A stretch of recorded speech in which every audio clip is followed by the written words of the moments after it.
And సగౌరవంగా వేదిక మీదికి మీ అందరి కరతాళ ధ్వనులతోటి డైనమిక్ లీడర్ మన తెలంగాణ చీఫ్ మినిస్టర్ శ్రీ శ్రీ శ్రీ రేవంత్ రెడ్డి గారిని వేదిక మీద రావాల్సిందిగా కోరుతున్నాము. దీప ప్రచురణ కార్యక్రమాన్ని చేయవలసిందిగా కోరుతున్నాము.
ఇండియన్ ఓవర్సీస్ తరఫున ఈరోజు ఏర్పాటు చేసిన ఈ కార్యక్రమంలో పాల్గొన్న ప్రవాస భారతీయులకు, అదేవిధంగా ఆంధ్రప్రదేశ్ తెలంగాణ రాష్ట్రాల నుంచి వచ్చేసిన తెలుగు సోదరులకు ఈరోజు తెలంగాణ రాష్ట్ర ప్రభుత్వం తరఫున అమెరికా పర్యటనకు, అదేవిధంగా తెలంగాణ రాష్ట్రంలో విదేశీ పెట్టుబడులను ఆహ్వానించడానికి న్యూయార్క్ సిటీ పర్యటనకు వచ్చిన సందర్భంగా ప్రవాస భారతీయులందరూ కూడా నా పట్ల, కాంగ్రెస్ పార్టీ పట్ల ప్రత్యేకంగా అభినందనలు చూపించినందుకు మీకు అందరికీ మనస్ఫూర్తిగా ధన్యవాదాలు, కృతజ్ఞతలు మిత్రులారా. ఈరోజు ఈ కార్యక్రమంలో ఐఓసీ తరఫున మహేందర్ సింగ్ గారు, ఇతర మిత్రులు, అదేవిధంగా కాంగ్రెస్ పార్టీ శాసనసభ్యులు రామ్మోహన్ రెడ్డి గారు, కుందూరు జయవీరెడ్డి గారు,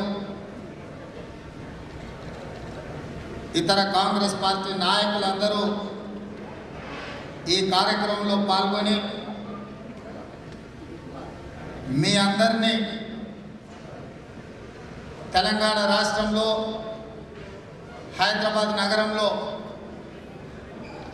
మీ పెట్టుబడులను ఆహ్వానించి తెలంగాణ రాష్ట్రంలో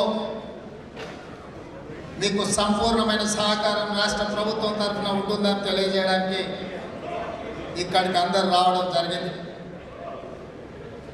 మిత్రులారా, ఇక్కడున్న చాలామందికి పోయిన సంవత్సరం జూన్లో మొదటిసారి, జూలైలో రెండవసారి నేను ఇక్కడికి రావడం జరిగింది. ఆ రోజు మీరందరూ ఏర్పాటు చేసిన సమావేశంలో మీకందరికీ కాంగ్రెస్ పార్టీ తరఫున ఒక మాట ఇవ్వడం, తెలంగాణ రాష్ట్ర ప్రజలు మార్పు కోరుకుంటున్నారు, తెలంగాణలో మార్పు కావాలి, కాంగ్రెస్ పార్టీ రావాలి అని కోరుకుంటున్నారు. తప్పకుండా తెలంగాణ రాష్ట్రంలో కాంగ్రెస్ ప్రభుత్వాన్ని ఏర్పాటు చేసి మళ్ళీ మీ మధ్యలో వచ్చి నిలబడి తప్పకుండా మీ అందరినీ కలుస్తా అని చెప్పి ఆ రోజు మాట ఇవ్వడం జరిగింది మీకు అందరికీ.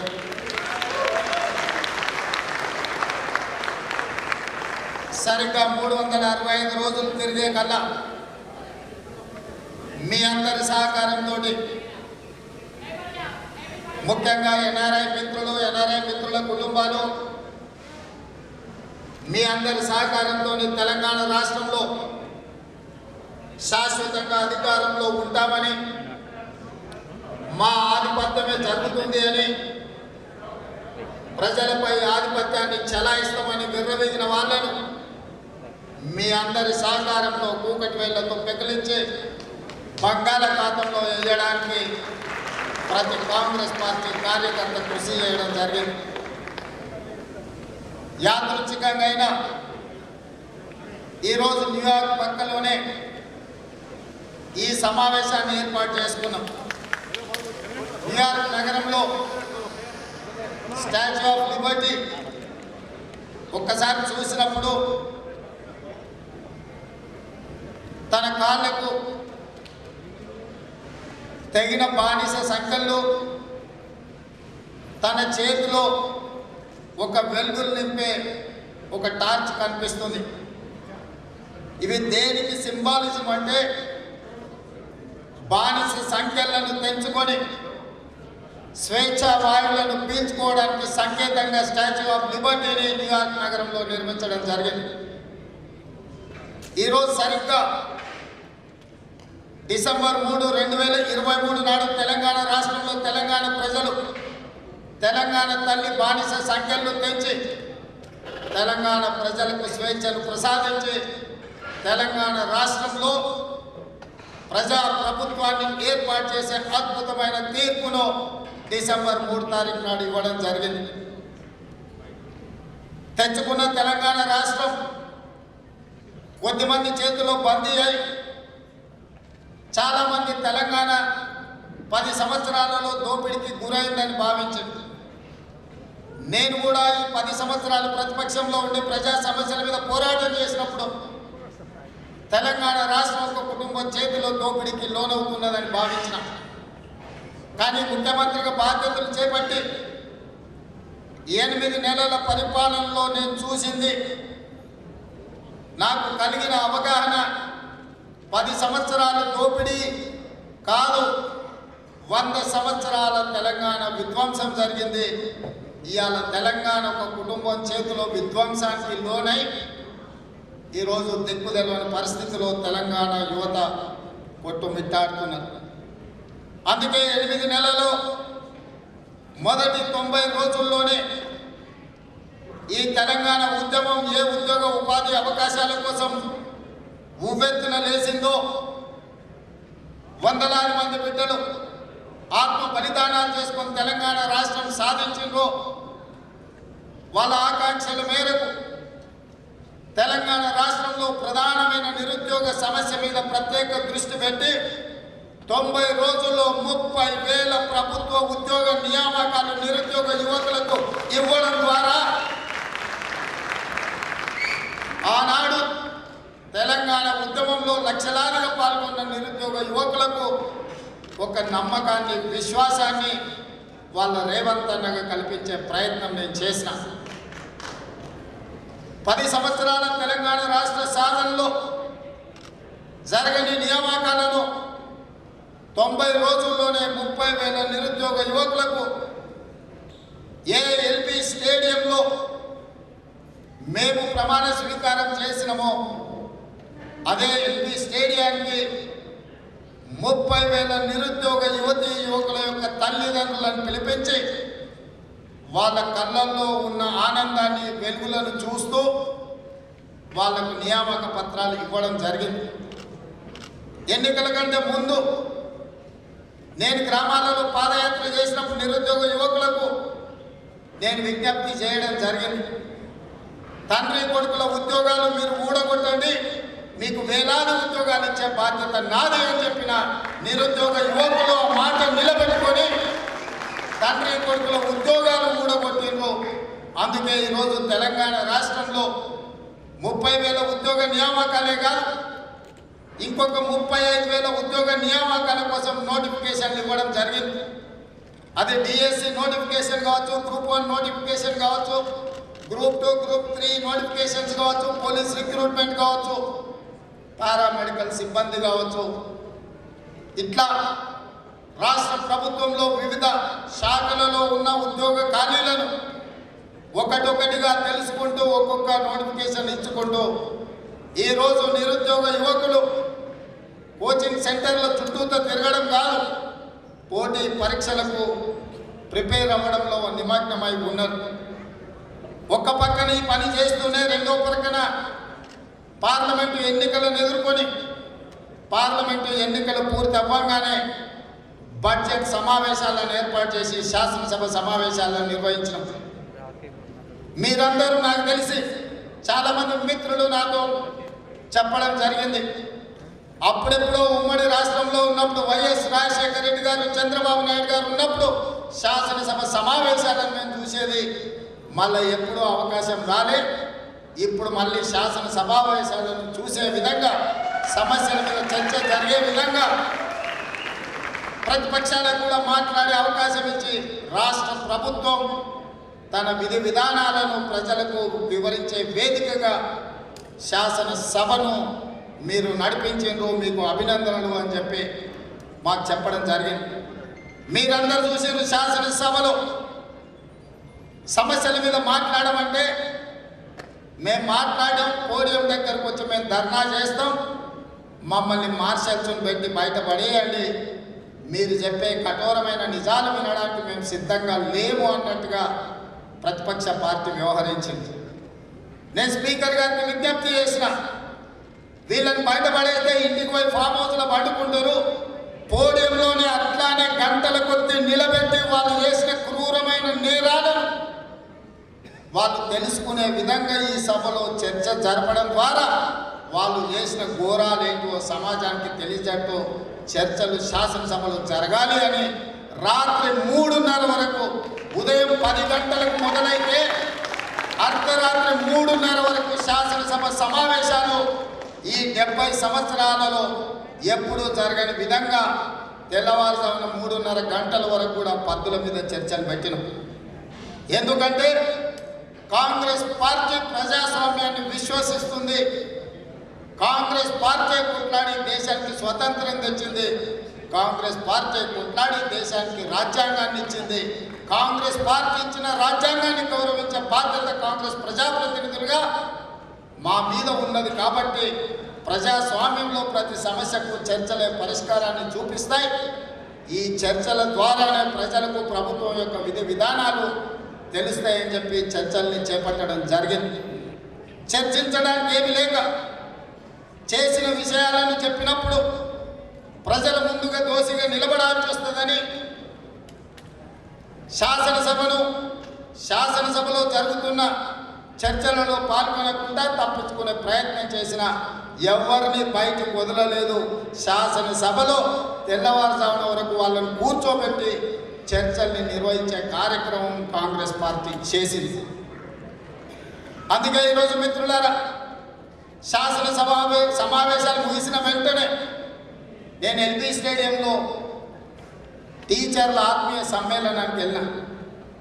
ఈరోజు ఇక్కడున్న చాలామంది, వందలాది మంది ఇక్కడున్న మిత్రులు ప్రభుత్వ పాఠశాలలో ప్రభుత్వ టీచర్ల దగ్గర చదువుకున్న వాళ్ళే ఈరోజు డాక్టర్లుగా, లాయర్లుగా, సాఫ్ట్వేర్ ఇంజనీర్లుగా రాణించి ఈరోజు ప్రవాస భారతీయులుగా అమెరికాలో ఈ అమెరికా అభివృద్ధి భారతీయులతో, తెలుగు వాళ్ళతో ముడివడి ఉన్నది అని ఇవాళ ఈ సిలికాన్ వ్యాలీ కూడా మన మీదనే ఆధారపడి అమెరికా ఆర్థిక వ్యవస్థను శాసించే స్థాయికి ఈరోజు మన వాళ్ళందరూ వచ్చింది. అందుకే ఆ టీచర్లకు 20 ఏళ్ళ నుంచి ప్రమోషన్లు లేక, బదిలీలు లేక 30,000 మంది టీచర్లకు ప్రమోషన్లు ఇచ్చి 35,000 మంది టీచర్లకు బదిలీలు చేసి ఈరోజు తండాలలో, గూడాలలో, మారుమూల పల్లెల్లో పేదవాళ్లకు విద్యను అందించాలి. పేదవాడు చదువుకున్నప్పుడే విద్యా ప్రజాస్వామ్యం పరిడవిల్లుతుంది. అందుకే విద్యకు మొదటి ప్రాధాన్యతనిస్తూ మేము నిర్ణయాలు తీసుకొని ఎల్బీ స్టేడియంలో టీచర్లందరినీ పిలిపించి వాళ్ళందరితో కలిసి ఆత్మీయ సమ్మేళనాన్ని ఏర్పాటు చేసి చదువు యొక్క ప్రాధాన్యత, పేదలకు విద్యను ఏ విధంగా దగ్గరికి తీసుకెళ్లాలనో వాళ్ళందరితో పంచుకోవడం జరిగింది. అదే కాకుండా మీకు తెలుసు, రైతు 99% ఇక్కడున్న మిత్రులందరూ రైతుల బిడ్డలే. గ్రామాలలో మీ తల్లిదండ్రులు, మీ తాతలు వ్యవసాయ కుటుంబాల నుంచి వచ్చిన వాళ్ళే. ఆ మట్టిని, ఆ నేలను నమ్ముకున్న వాళ్ళే. వ్యవసాయం లాభసాటి వ్యాపారం కాదు. వ్యవసాయం నష్టపోయినా, కష్టం వచ్చినా ఆ వృత్తిని వదలకుండా రైతులు ఆత్మగౌరవం కోసం, 10 మందికి సాయం చేయడం కోసం, పట్టడి అన్నం పెట్టడం కోసం ఇవాళ గ్రామీణ ప్రాంతాలలో రైతులు వ్యవసాయాన్ని నమ్ముకొని వ్యవసాయాన్ని నిర్వహిస్తున్నారు.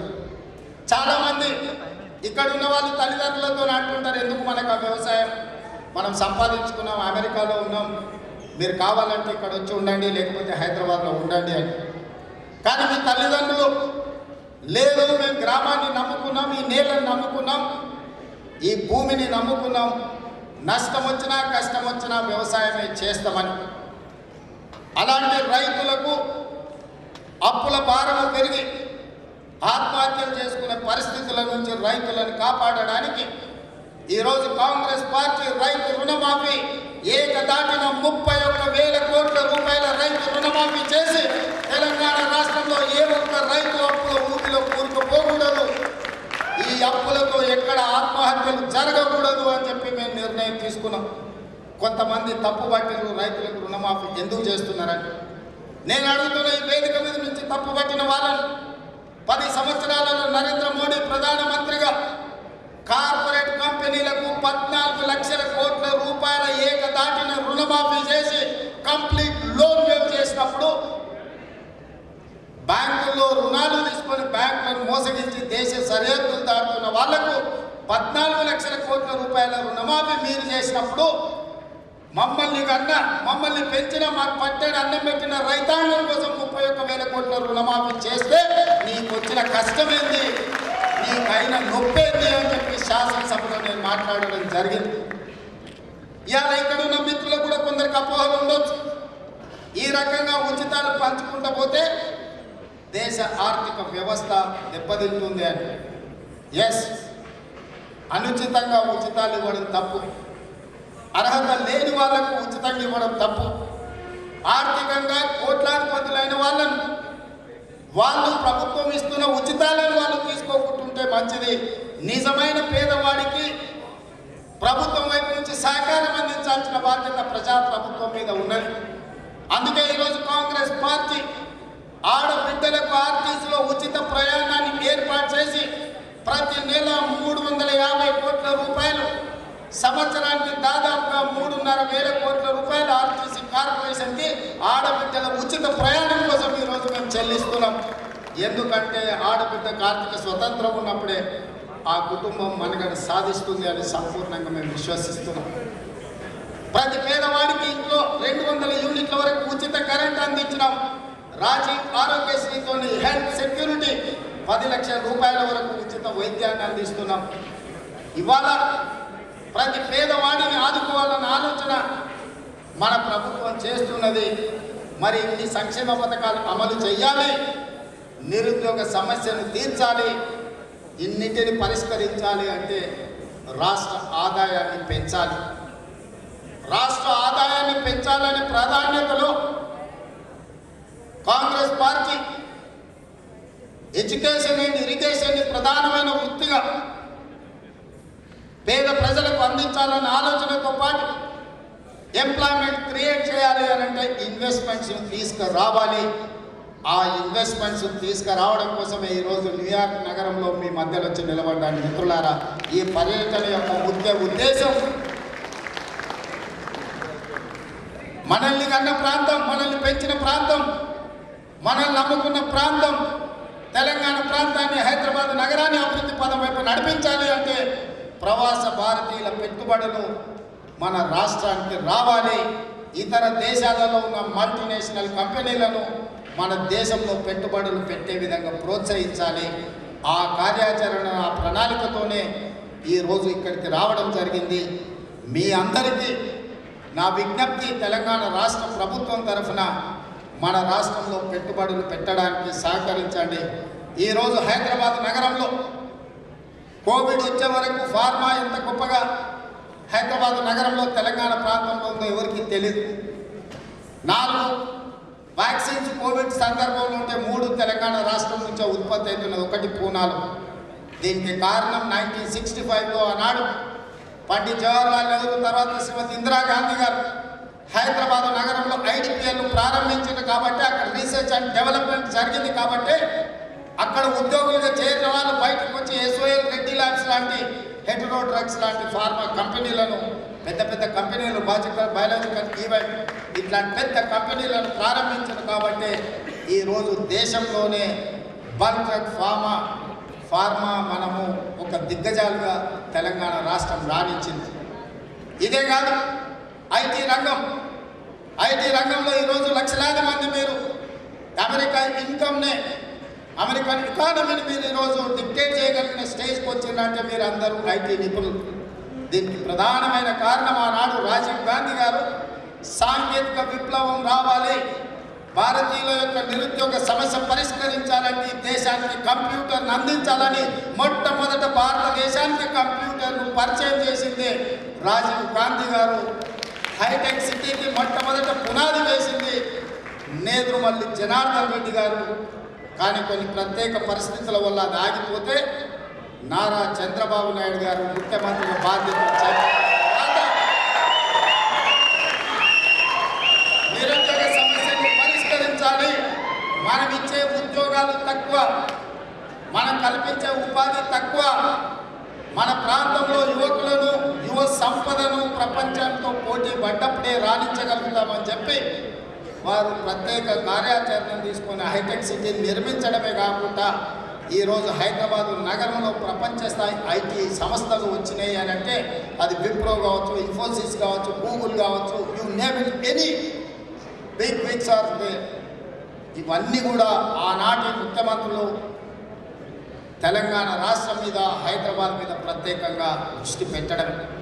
నేను ఎందుకు ఈ అంశాలను ప్రస్తావిస్తున్నా అంటే 450 సంవత్సరాల క్రితం కుతుబ్ షాహీలు మొదలుపెట్టిన హైదరాబాద్ నగర నిర్మాణం నిజాంలు వచ్చినా, కాంగ్రెస్ పాలకులు వచ్చినా, తెలుగుదేశం వచ్చినా, ఇంకొక పార్టీ వచ్చినా, సిద్ధాంతపరంగా భిన్న అభిప్రాయాలు ఉన్నా, రాజకీయంగా భేదాభిప్రాయాలు ఉన్నా, తెలంగాణ అభివృద్ధిలో, హైదరాబాద్ నగరం అభివృద్ధిలో ఏకాభిప్రాయంతో ముందుకెళ్ళినాం కాబట్టి కుతుబ్ షాహీ నుంచి మొదలు పెడితే ఈనాడు రేవంత్ రెడ్డి వరకు హైదరాబాద్ నగరాన్ని అభివృద్ధి చేయడానికి మా ప్రణాళికలు రచించి ముందుకు వెళ్తున్నాం. ప్రభుత్వాలు మాత్రమ విధానాలు మారు, ఇంకా మెరుగైన విధానాలతోనే మన నగరాన్ని, మన రాష్ట్రాన్ని అభివృద్ధి చెయ్యాలన్నదే మా ఆలోచన. ఎవరికైనా ఎలాంటి అనుమానాలు, అపోహలు ఉన్న వాటిని తొలగించండి. తెలంగాణ రాష్ట్ర అభివృద్ధి కోసం హైదరాబాద్ నగరాన్ని ప్రపంచ చిత్రపటంలో మెరుగైన స్థానం కోసం ఈ ప్రభుత్వం పనిచేస్తుంది. ఈ ప్రభుత్వం అన్ని రకాల చర్యలు చేపడుతుంది. అన్ని రకాలుగా అభివృద్ధి పదం వైపు నడిపించే నిర్ణయాలు తీసుకుంటుంది. అందుకే ఆనాడు ఔటర్ రింగ్ రోడ్, అంతర్జాతీయ ఎయిర్పోర్ట్, హైటెక్ సిటీ, ఐటీ కంపెనీలు, ఫార్మా కంపెనీలను తెచ్చి తెలంగాణ రాష్ట్ర ఆదాయంలో 60% వీటి మీదనే ఆధారపడితే ఈనాటి ప్రభుత్వం 159 కిలోమీటర్ల ఔటర్ రింగ్ రోడ్ ఇస్తేనే ఇంత అభివృద్ధి జరిగితే ఇవాళ రీజనల్ రింగ్ రోడ్డు కోసం ప్రణాళికలు చేసినాం. RRR వచ్చేసి 350 కిలోమీటర్లు హైదరాబాద్ నగరానికి ఔటర్ రింగ్ రోడ్డు మణిహారం అయితే రీజనల్ రింగ్ రోడ్డు వడ్డానం అవుతుంది. తెలంగాణ అభివృద్ధి జరుగుతుంది. దానికోసం రీజనల్ రింగ్ రోడ్డుతో పాటు all along with regional ring road regional ring రైల్ని ఏదలుచుకున్నాం. డ్రింకింగ్ వాటర్ గ్రిడ్ని డెవలప్ చేయదలుచుకున్నాం. వాటర్ స్కేసిటీ లేకుండా, పవర్ స్కేసిటీ లేకుండా, శాంతి భద్రతల సమస్యలు రాకుండా ఇవాళ హైదరాబాద్ నగరాన్ని అభివృద్ధి చేయాలని నూతన ప్రణాళికలతోనే మేము ముందుకు వస్తున్నాం. అందుకే నిన్న మొన్న శాసనసభలో హైడ్రా అని కొత్త సంస్థను ఏర్పాటు చేసినాం. ప్రధానంగా శాంతి భద్రతలను కాపాడడమే కాదు, భూమి ఆక్రమణల నుంచి, చెరువుల కబ్జాల నుంచి, నాలాల కబ్జాల నుంచి హైదరాబాద్ ట్రాఫిక్ జామ్ల వరకు ఇవాళ నియంత్రించడానికి ఆ సంస్థను ఏర్పాటు చేసినాం. అందుకే ఔటర్ రింగ్ రోడ్డు లోపల ఇన్సైడ్ ఉన్న హైదరాబాద్ నగరాన్ని కోర్ అర్బన్ రీజియన్గా, ఔటర్ రింగ్ రోడ్డు నుంచి రీజనల్ రింగ్ రోడ్డు మధ్యలో ఉన్న ప్రాంతాన్ని సెమీ అర్బన్ రీజియన్గా, రీజనల్ రింగ్ రోడ్డు నుంచి తెలంగాణ సరిహద్దుల వరకు రూరల్ రీజియన్గా 3 లేయర్ల కింద ఇవాళ తెలంగాణ రాష్ట్రాన్ని ఒక మెగా మాస్టర్ ప్లాన్తోని ఇవాళ ప్రణాళికలు సిద్ధం చేస్తున్నాం.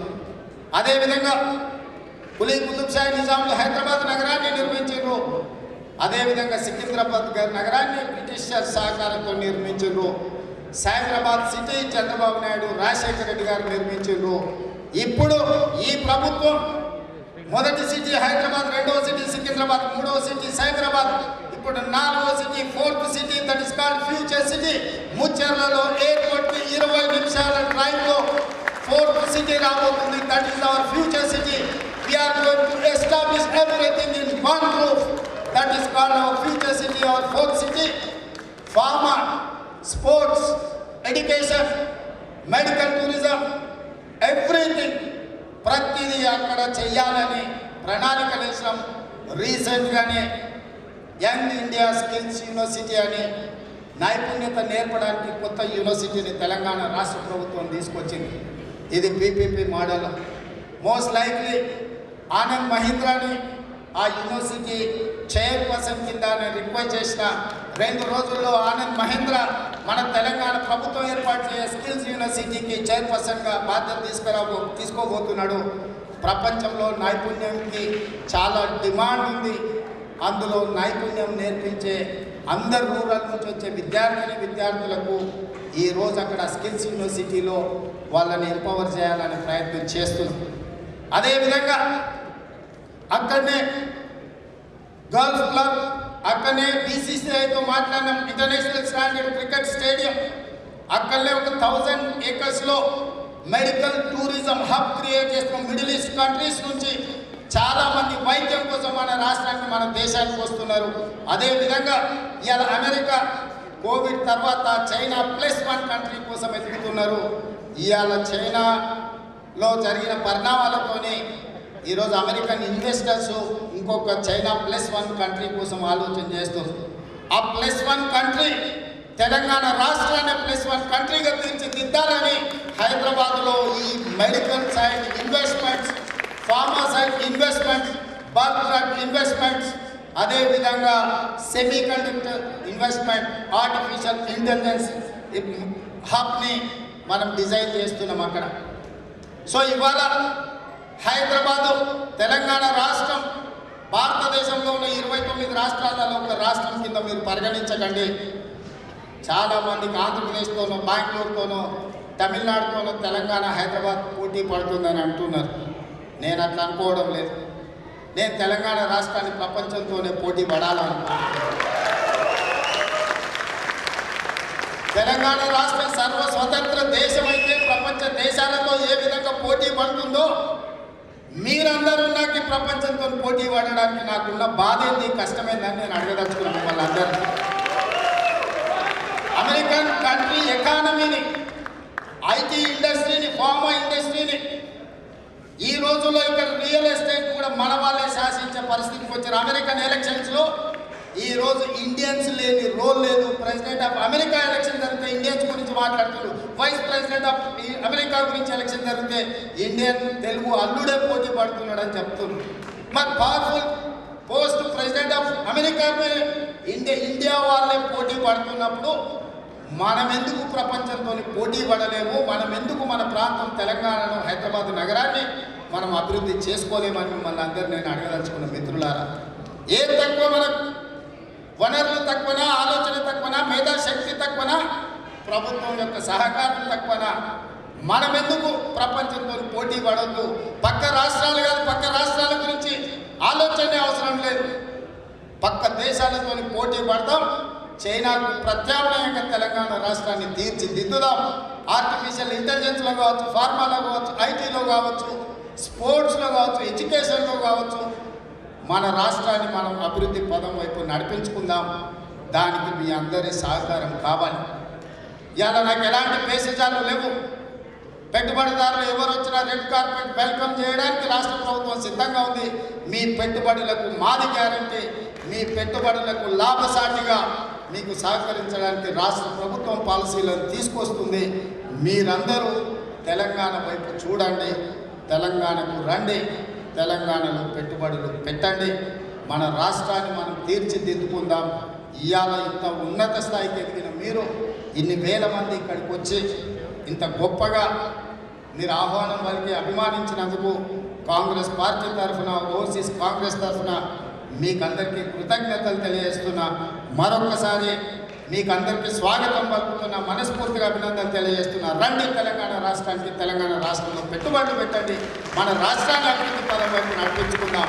మీ అందరి సహకారం ఉంటే రాబోయే 5 సంవత్సరాల్లోపే మన 4th సిటీ, మన ఫ్యూచర్ సిటీ న్యూయార్క్తో పోటీ పడే విధంగా తీర్చిదిద్దుకోవచ్చు.